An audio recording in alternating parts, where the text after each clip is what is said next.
Hello and welcome to another episode of the Agency Leadership Podcast. I'm Chip Griffin. And I'm Dietrich. And Gini is going to behave herself today, I hope, right after this.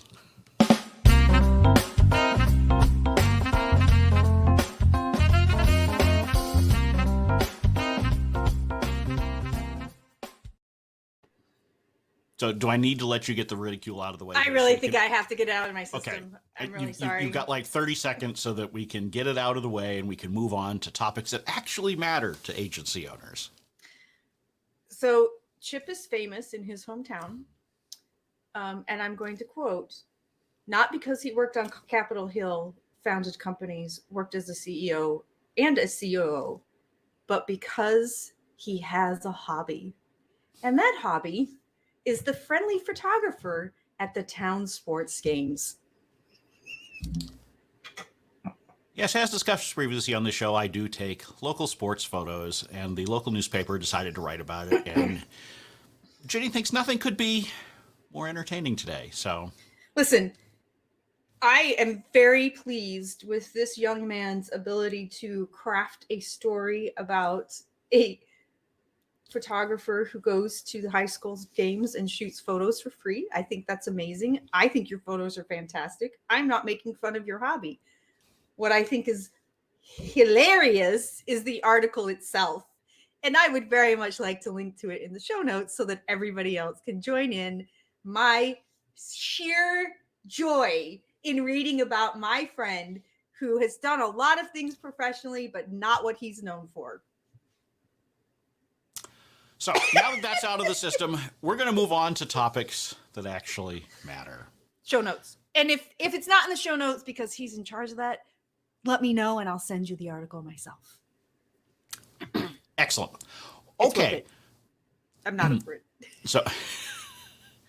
So I was concerned we weren't even going to get an episode recorded today because Gini has been enjoying this story just so much. But in any case, we are going to have an episode. In our episode today, we are going to be talking about M&A, mergers and acquisitions, something that a lot of agency owners like to talk about. We've talked about it previously on the show in various different forms, but not exactly the way we're going to talk about it today, because I'm concerned that there are too many people in the agency community who dream of selling their agency one day and think it's going to change their lives. It's going to allow them to retire to Tahiti.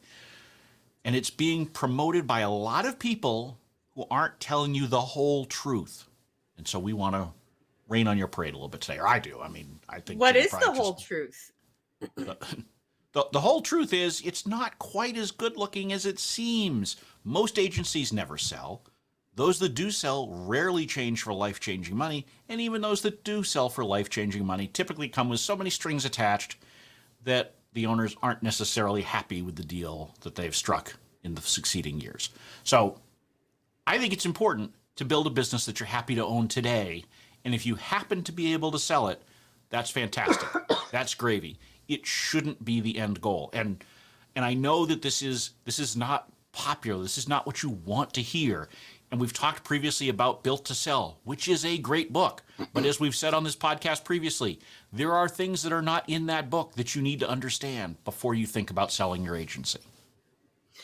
I think the way you started this with mergers and acquisitions is an interesting point, because I'm seeing in the industry right now and throughout my career, or both of our careers, we've seen this consolidation.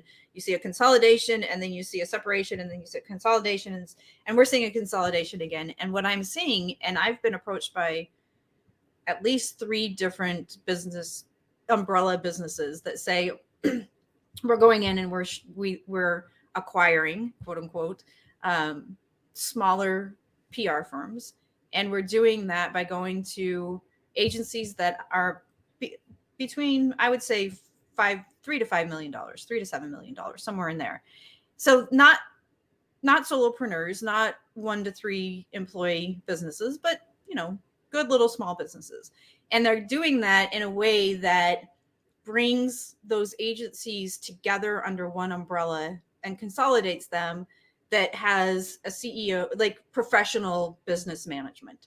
So all of the owners continue to run their businesses the way that they want to run them, and do it in a way that will make the umbrella company or the parent company money as well, but have the structure and the resources to be able to scale. They're not making money to do that. It quote unquote is an acquisition, but really it's just a let's fold you in under here and everybody gets the same. Everybody has the same profit sharing. Everybody has the same profit margin goals. Everybody has the same everything, but you continue to run things the way you see fit. So I'm seeing a lot of that. But again, to your point, it's not a sell. It's not something that you're going to say, oh my gosh, I'm going to get 16 times my profit margin and be on my way. That's not the case at all. Yeah, and if you get 16 times your profit margin, then you're probably doing something a little sketchy, because even high flying digital agencies these days are not getting 16x profits. So, and traditional PR agencies, are more in the 4 or 5 times profits. And of course, that's real profits, not the profits that a lot of you think you have, because the money that you're taking home is not entirely profits. Some of that has to be compensation.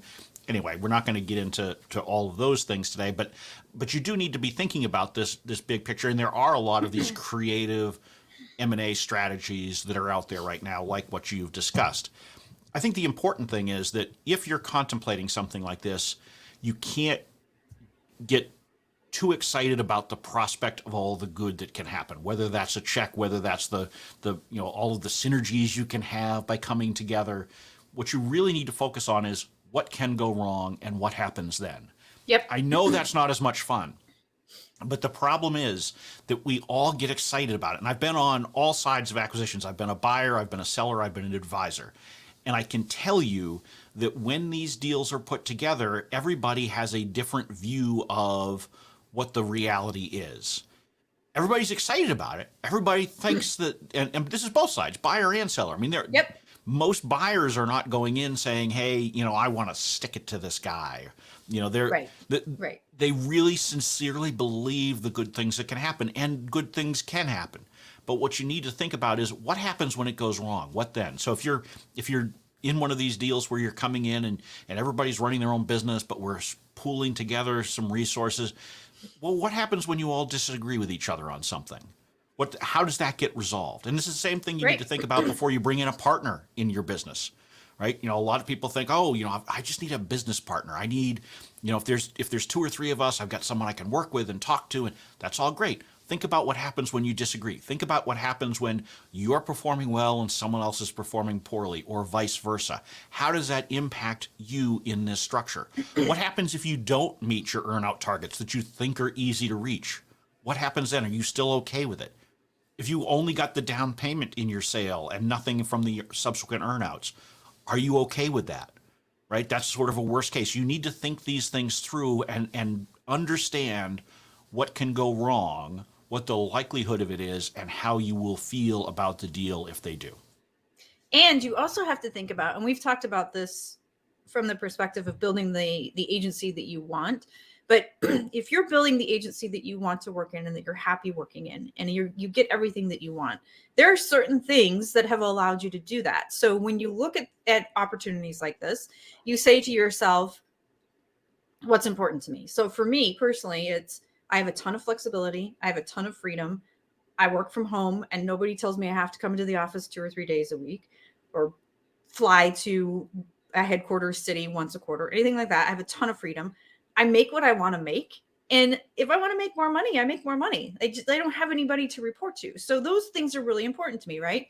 So in a conversation with somebody who's, I would say, courting me, I said that to him. I said, I have a lot of freedom. I have a lot of flexibility, and I really enjoy working from home.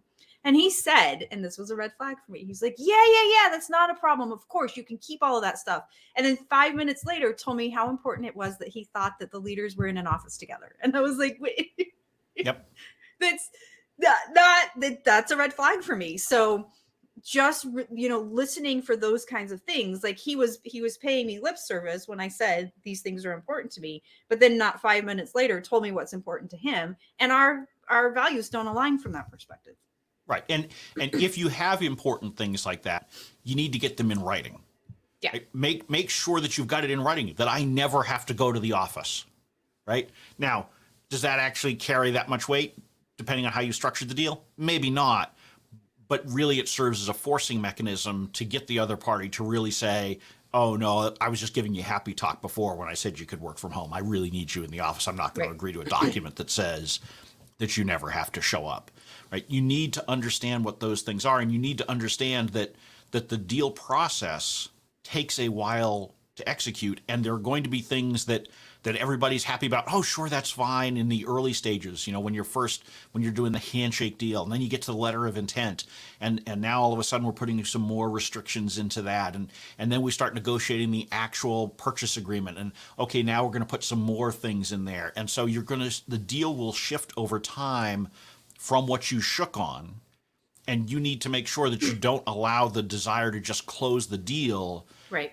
to erode what your standards are and what you're willing to accept. Because I guarantee you that whatever you shake on is not going to be what the final agreement is that everybody signs. There's going to be, in all likelihood, less money for you, the seller, and more restrictions. And that's just how every deal goes. And this is not because I think there's something wrong with your business, because I don't even know who you are who's listening to this right now. I'm just telling you that that's how it works. It's never going to be a better deal than what you shook on. It's always going to be a worse deal. I have now, in the last 10 years, been involved with boards on a board where the company has sold. And you're exactly right. It never goes according to plan. And that there was we actually went through a sale in February of 2020, which was brilliant on their part. And 1 month later, and it would have all fallen apart. But it closed in February 2020. And part of what we helped the founder do is we helped him build a leadership team and put that leadership team in place 5 years before he thought he would sell, so that when he went to court, or when investors began to court him, he already had that in place, so that they weren't buying him, they were buying the leadership team and the business and the clients and all that. But when he sold and everything went through, the president decided, I don't know what happened, he just stopped performing, and they had to fire him, and they made the founder come back into the business. So he thought he was free and clear. He was out in Hawaii. He was in Maui, like, celebrating, when he got the phone call saying by contract, he had to come back into the business. And he's almost 3 years later, still working in the business. Yeah, and things like that happen. And sometimes even if you're not forced to come back, you feel compelled to come back because you see, okay, well, the way that things are going now, the earn-out targets aren't going to be hit. And the reality is, for most agencies, the vast majority of the purchase price doesn't come up front. It comes through earn-outs. Yep. There was a time where you might get half of the payment up front or even more. Now, if you get a third of the payment up front, you are doing well. Most of it's going to come in the 3 to 5 succeeding years. And the idea that a lot of buyers have is that they're going to use your money to buy you. In other words, they're going to use the profits that your business unit is throwing off in order to use those profits to make the payments, so that they're not really having to come up with money out of their own pockets from other operations or debt or something like that. And so if that's the case, you're going to be in a situation where you may feel compelled to come back and work, or work harder than you wanted to, or do something that's just distasteful to you because it helps you get those numbers and you feel so invested in it, and you literally are invested in those earnouts. And so you need to understand what those things are, and understand that things do go wrong.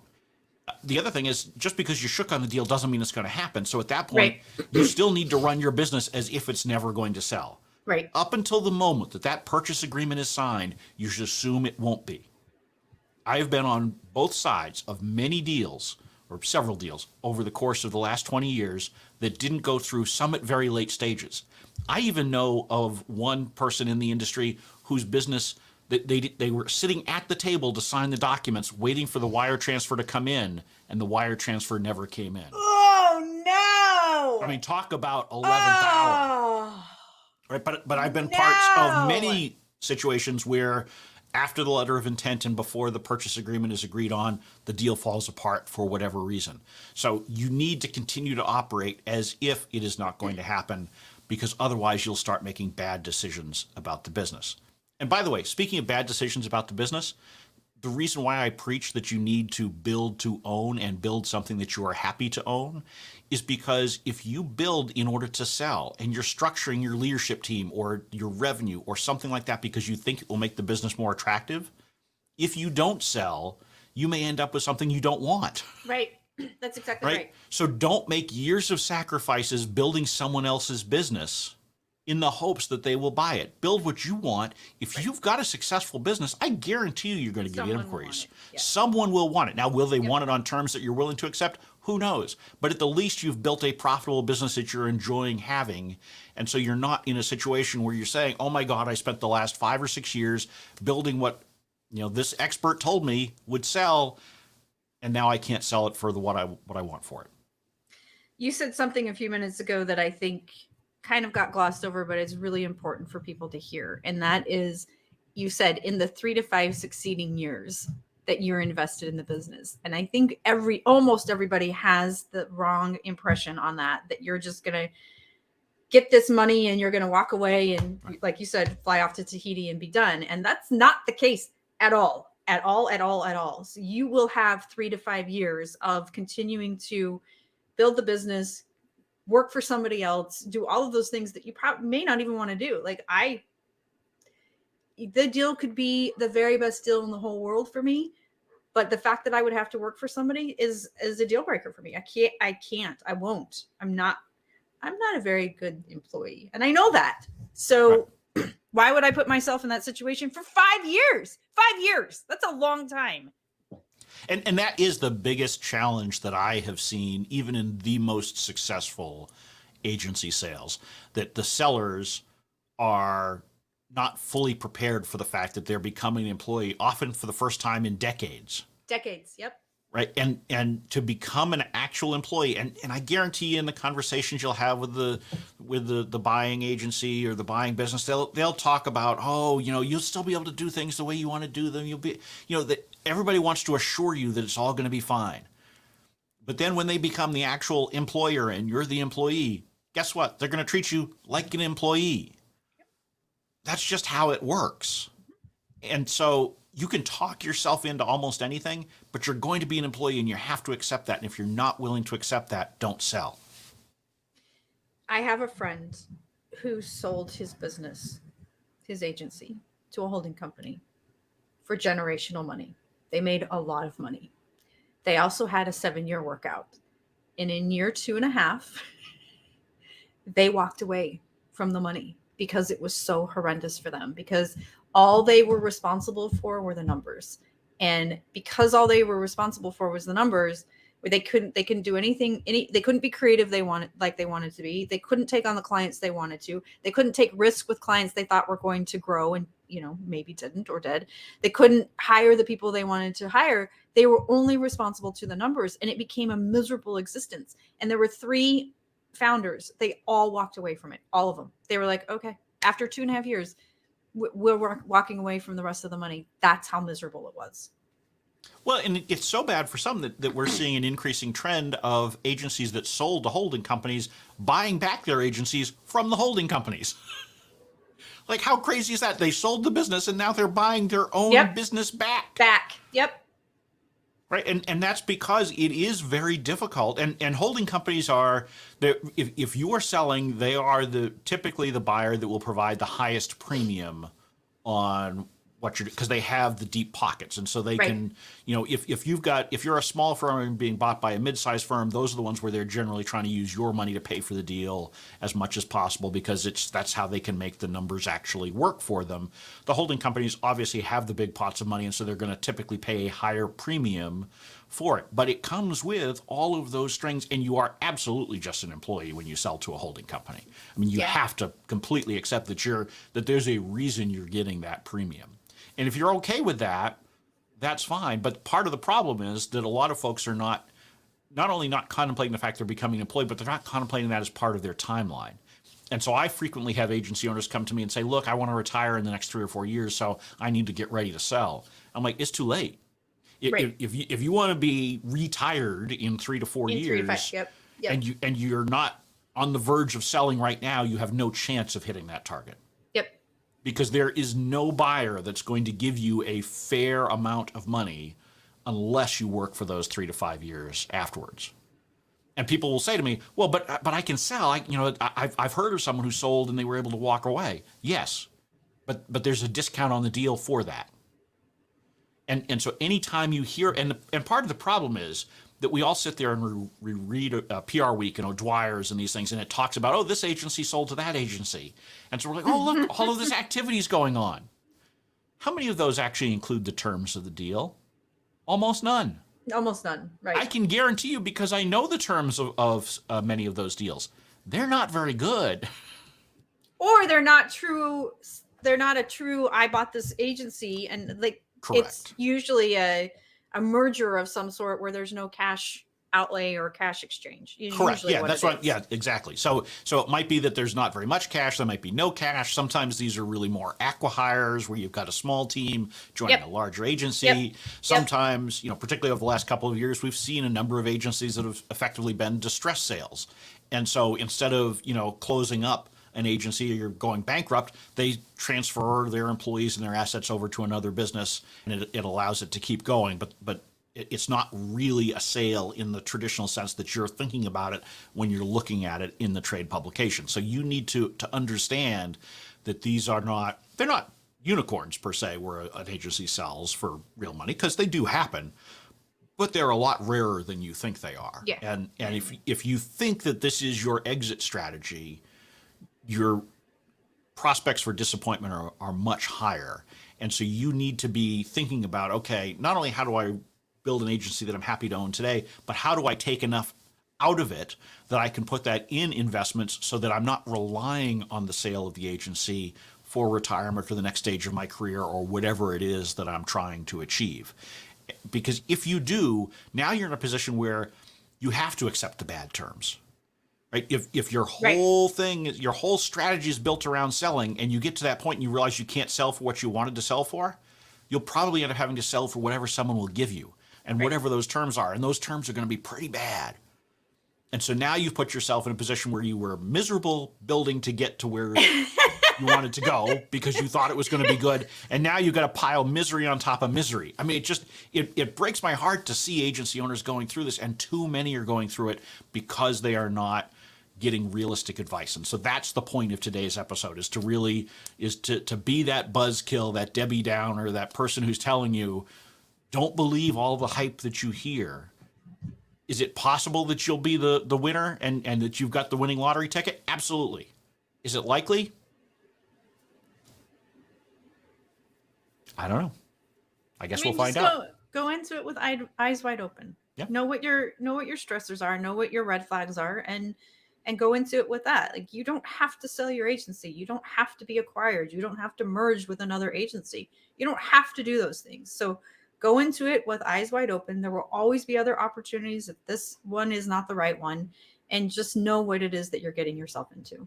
Yeah, and what you said is great, because there's all sorts of ways that you can wind down your agency. It doesn't have to be through a sale. It can be transferring to a family member or an employee. It can be you just gradually wind down your business. A lot of small agencies just gradually shrink as the owner approaches retirement. They just keep reducing the workload until it's maybe just you started out as a solo, you built a team, and now maybe you finish as a solo. Mm-hmm. That's all okay. There's nothing wrong with that. It doesn't mean that you were a failure. It means that you created a business that gave you what you wanted and needed at each point in your life. And if you do that, you'll be happy. If you are betting on the lottery ticket, odds are you're going to be unhappy. Amen. So with that, go forth, be happy, be realistic, and just go in eyes wide open. That will bring to an end this episode of the Agency Leadership Podcast. I'm Chip Griffin. And I'm Ginny Dietrich. And it depends.